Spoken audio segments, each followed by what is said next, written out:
আমি ফুল ছিঁড়ে ভুল করেছি। আমার একটা গানই সে আমার সামনেই বসে ৫-৬ বার শুনে ফেলছে। বন্ধু তুমি ভালো, তুমি তো চাঁদের আলো, আমি মনে হয় বামুন হয়ে চাঁদেই হাত বাড়াই। প্রেমে যখন মানুষ পড়ে সেই মানুষটা ওই সময়ের জন্য পৃথিবীতে সবচেয়ে সুখী একজন মানুষ থাকে। 2019 সাল থেকে গানের সাথে জড়িত, আমরা একটু আপনার শুরুটা জানতে চাই।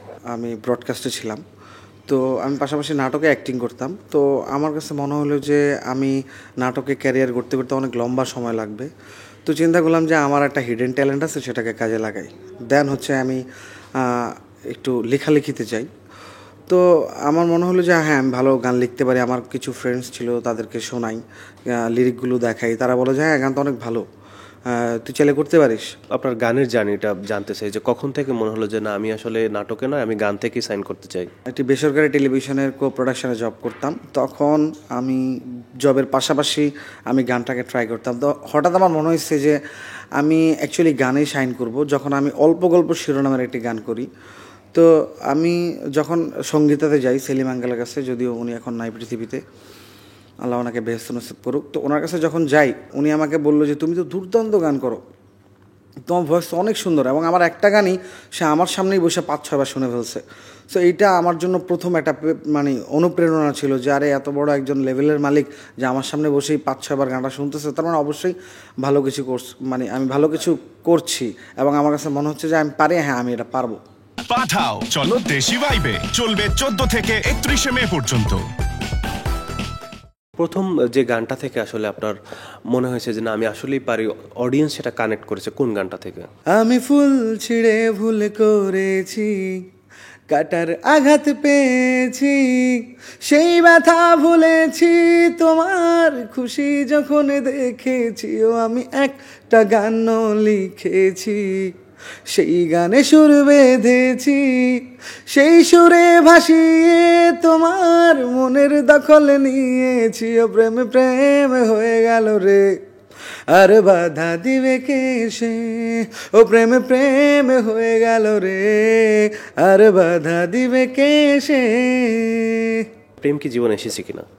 প্রেম তো সবার জীবনেই আসে। যদি বলি আসেনি তাহলে সেটা মিথ্যা কথা বলা হবে। প্রেম না থাকলে আসলে এই প্রেমের গান তো লেখা হতো না। প্রেম অনেক সুন্দর, আর প্রেমে যখন মানুষ পড়ে সেই মানুষটা ওই সময়ের জন্য পৃথিবীতে সবচেয়ে সুখী একজন মানুষ থাকে। সিনেমার গানে জড়িত মানে কিভাবে? 2022-এ যখন আমার গানটা হিট করে, তখন নাসির ভাই এই গানটা অনেক পছন্দ করে। তো আমাকে একদিন ইনবক্স করে যে রুবেল, আমি একটা মুভি করছি, তো হচ্ছে তোমার একটা গান প্রয়োজন আমার। তখন আমি বললাম যে ঠিক আছে ভাইয়া। উনি অলরেডি আগে শুটিং করে ফেলছে গানটার, কিন্তু উনি গ্ল্যামার ওয়েস কিছু শ্যুট করছে, যে ভিজুয়ালগুলো। তো আমাকে বলছে যে ভাইয়া, আমি যেহেতু আগে শ্যুট করে ফেলছি, এখন তো এটা আমার জন্য একটু ডিফিকাল্ট হয়েছে, তুমি কী গান করা যায়। তখন উনি বলছে যে তুমি তাহলে রোমান্টিক একটা গান করো, আমি তোমাকে ফুটেজটা পাঠাচ্ছি। তখন আমাকে উনি ফুটেজটা পাঠায়। দেন আমি শর্ট টু শর্ট ফুটেজ দেখে গানটা লিখি। তো ভাইয়াকে যখন পাঠালাম, ভাইয়া অসম্ভব খুশি হয়। এবং মানে সত্যি কথা বলতে উনি, আমার এটা ফার্স্ট প্লেব্যাক ছিল ক্যাসিনো মুভিতে। নাসির ভাইয়ের একটা বড় সাপোর্ট ছিল প্লেব্যাকে আসলে আসার ক্ষেত্রে। 2025-এ আপনি ইন্ডিয়ায় একটা প্লেব্যাক করেছিলেন। প্রথম আমার কাছে ওরা সোশ্যাল মিডিয়াতেই আমাকে ফেসবুকে নক করে, আপনি এবং বলিউডের আদিতি সিং শর্মা, আমরা আপনাদের দুজনকে দিয়ে করাতে চাই। আর আমার কম্পোজার আমাকে বললো যে কাকে কী করা যায়। তখন আমি সাজেস্ট করলাম আমাদের বাংলাদেশে একজন জনপ্রিয় কম্পোজার আছে আহমেদ হুমায়ুন ভাই, ওনাকে।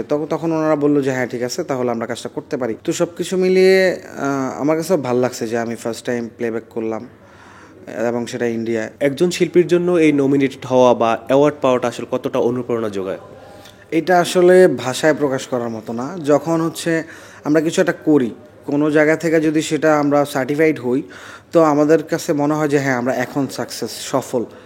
কিংবা এর আগে মানুষের কাছে আমি যতই জনপ্রিয়তা পাই না কেন, আমাকে যখন কোনো প্রতিষ্ঠান অ্যাকসেপ্ট করবে, সেটা আমার জন্য অবশ্যই অনেক বেশি আনন্দদায়ক এবং অনেক উৎসাহদায়ক থাকবে।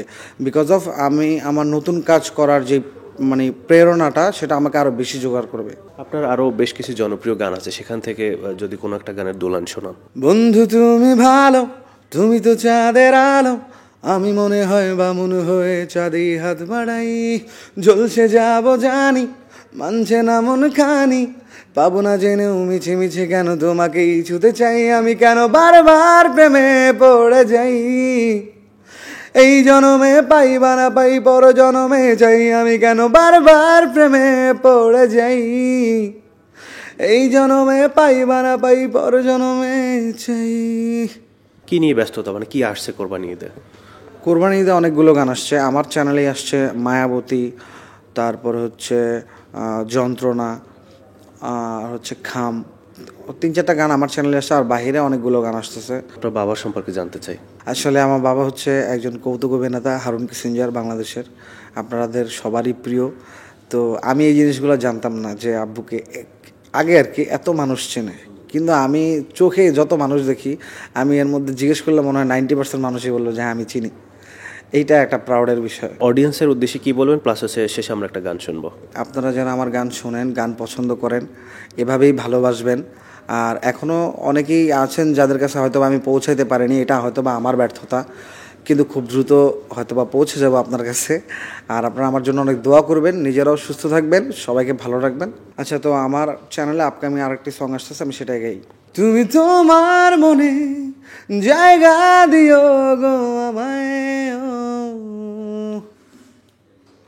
আমি যত্ন করে আগলে রাখবো তোমায়, বুকে চিড়ে দেখো না কি বলছে হৃদয়, কাছে এসে যেও না, করো না অভিনয়, এটা সর্বনাশ ভালোবাসা না, এটা স্বর্গ হতে আনা যন্ত্রণা।